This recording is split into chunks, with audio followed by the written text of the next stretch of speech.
గుజరాత్ ముఖ్యమంత్రి నరేంద్ర మోడీ దూకుడు పెంచారు. పార్టీ 33వ ఆవిర్భావ సభలో ఆయన ప్రసంగం చేశారు. కాంగ్రెస్ పై తీవ్రస్థాయిలో విరుచుకుపడ్డారు. కేంద్రంలో యూపీఏకు రోజులు దగ్గర పడ్డాయని జోస్యం చెప్పారు. భాజపాను ఎంత విమర్శిస్తే అది అంత వికసిస్తుందన్నారు. మరోవైపు మోడీ విమర్శలను కాంగ్రెస్ తోసిపుచ్చింది.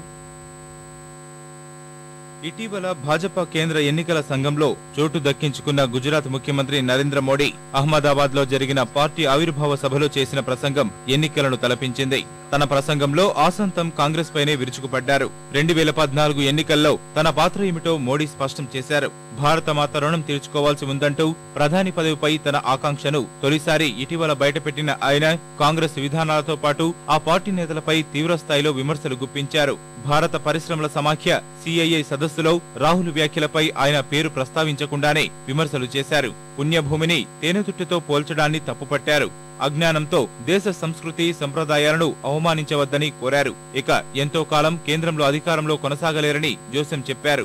భాజపాను కొందరు రాత్రి పగలు విమర్శిస్తూనే ఉంటారు, అది అంత ఎక్కువగా వికసిస్తుందని మోడీ తెలిపారు. పార్టీ కార్యకర్తలంతా గట్టి సంకల్పం తీసుకోవాలని పిలుపునిచ్చారు. 80 साल तक मौका नहीं मिला था। भारतीय जनता पार्टी को जन्म से जवानी की यात्रा पूरी होने से पहले देश की जनता ने उस पर अमी वर्षा करनी चाहिए। आप कल्पना कर सकते हैं लोग कांग्रेस से कितने तंग आ गए हैं, लोग देश की तबाही से कितने तंग आ चुके हैं। और तब जाकर के मेरे भाइयों बहनों, भारत मां का भाग्य बदलना ये भारतीय जनता पार्टी के आज से तो हिमाचल हर कार्यकर्ता का दायित्व।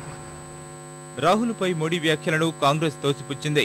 దేశ ప్రజలను ఉద్దేశించి ఆయన మాట్లాడారని, అవి ఎవరికైనా అర్థం కాకుంటే అది వారి సమస్య అని కాంగ్రెస్ అధికార ప్రతినిధి రషీద్ అల్వి అన్నారు. राहुल जी का भाषण देश के लिए था, देश के लोगों के लिए था। हमें मालूम है कि भारतीय जनता पार्टी को वो अच्छा नहीं लगेगा। वो बात जो राहुल जी ने देश के लिए कही है, अगर भारतीय जनता पार्टी के नेताओं को अच्छी नहीं लगती तो ये भारतीय जनता पार्टी की अपनी प्रॉब्लम है। మొత్తానికి కాంగ్రెస్ భాజపాలు తమ ప్రధాని అభ్యర్థులను ప్రకటించకపోయినా నరేంద్ర మోడీ కాంగ్రెస్ మధ్య మాటల యుద్ధం రోజురోజుకు తీవ్రమవుతోంది.